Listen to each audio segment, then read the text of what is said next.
The moment that the washing machine came alive was one of the most traumatizing experiences of my childhood. But at the same time, it's also the event that made me who I am today. It pushed me to discover the truth about the world, to uncover secrets that others would rather keep hidden, and to learn abilities that few people ever get to witness. It all started when I was 8 years old and I lived with my parents in a small apartment building in Buenos Aires, Argentina. My dad worked as an electrician, and sometimes he would bring home parts from his work that he would fix and then sell for a profit. He kept these items in our tiny garage, which was just a small room attached to our kitchen and where I spent most of my free time. One afternoon, I found a box with a rusty metal cylinder inside, and since I had no idea what it was, I brought it to my dad and asked him about it. "What is this, Papa?" "Oh,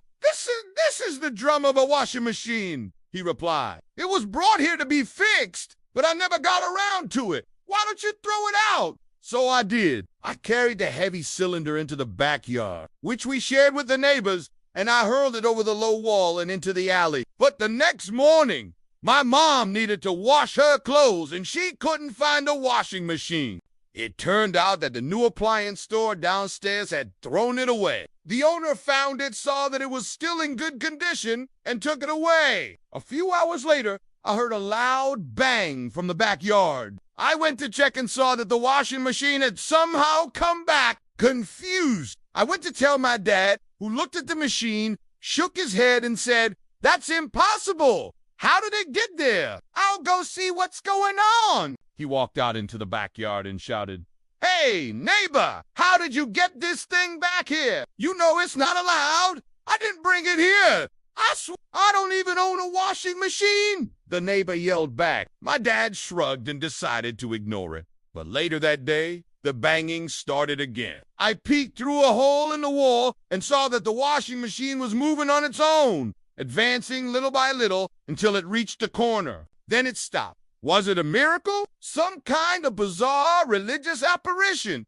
Or perhaps a prank by my neighbor? I didn't know what to think, but I wanted to find out who or what was behind this. So I hid behind a tree and waited. A few minutes passed, and then I saw the door open. A small figure came out and slammed it shut. It was a girl about my age. She was wearing a white dress, and her face had a strange, otherworldly beauty. She then walked past me without saying a word and disappeared down the street. I stood there dumbfounded. What I had just seen was beyond anything I could have imagined. Over the next few days, I continued to hide by the wall, and I saw the girl come out of the washing machine several more times, but she never noticed me. One day, however, I decided to do something crazy. When she entered the washing machine, I ran to the front and stopped her. "Wait," I said. "You can come out whenever you want, but why don't you let me inside? You don't belong here," she said, looking at me with cold eyes. "Go away." "No, I want to come with you. I promise I won't say anything," I insisted. She thought for a moment. "Very well. Come inside," she finally said. And as soon as I stepped into the drum, it began to spin. The door closed and everything went black. When I regained my senses, I found myself in a dark, damp place. In front of me was the girl who had been coming out of the washing machine. "Where are we?" I asked. "This is the underworld," she replied. "And you shouldn't be here." "Why not? Is it dangerous?" "Yes. This place is full of danger and death. Most people who enter never make it out," she said. At that moment, a tall, thin creature with sharp teeth and claws emerged from the shadows. "Who's this?" I whispered to the girl. "Don't ask questions," she said. "If you want to survive, run." And so I did. I ran through a labyrinth of dark tunnels until I came across a huge cavern filled with the most delicious aromas I had ever smelled. I entered cautiously and saw that there were tables laden with food everywhere. Suddenly, a group of goblins surrounded me. They had green-skinned, pointed ears and were carrying forks, knives, and spoons. "Welcome to the great feast," they said. "Eat as much as you like. No one has ever left this place without first tasting our delicious dishes. Of course, I didn't listen to them. Instead, I ran as fast as I could until I saw a faint light in the distance. Hope surged through me. I stumbled out of the cabin and collapsed on the ground. Panting,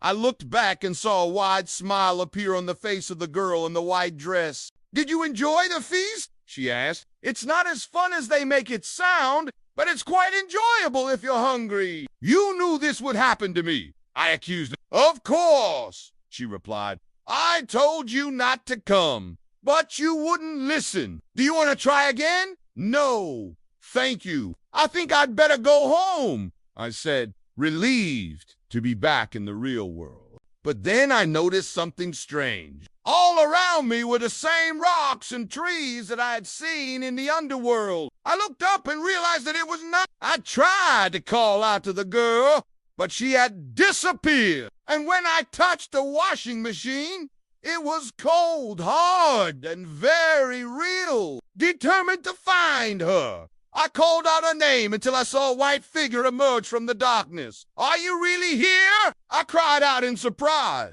"Can you help me get home?" "Sure," she said. "Just step into the washing machine." I hesitated for a moment, but then decided to trust her. As soon as I entered, it began to spin. Then I woke up on my bed, my heart pounding. Had it all been a dream? I went to the window and looked out into the night.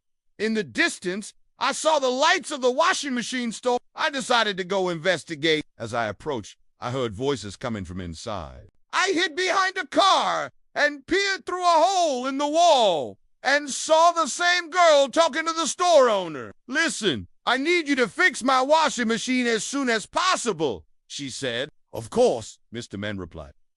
"Anything for you." And I realized that she wasn't just any ordinary girl. She was the spirit of the washing machine, the embodiment of the cycles of cleaning and renewal. And she had chosen me to be her messenger, to be the one who would help her spread her message throughout the world. From that day on, I dedicated myself to helping others. I became a therapist, working with children and adults who had experienced trauma and helping them heal their wounds and move forward in their lives. And although many years have passed since then, I still remember the lessons I learned from the spirit of the washing machine. I know that there are many things in this world that we cannot explain with science or logic, but that does not mean they are not real. If we keep our minds open and our hearts pure, we will be able to connect with the magical energy that surrounds us and make this world a better place for everyone.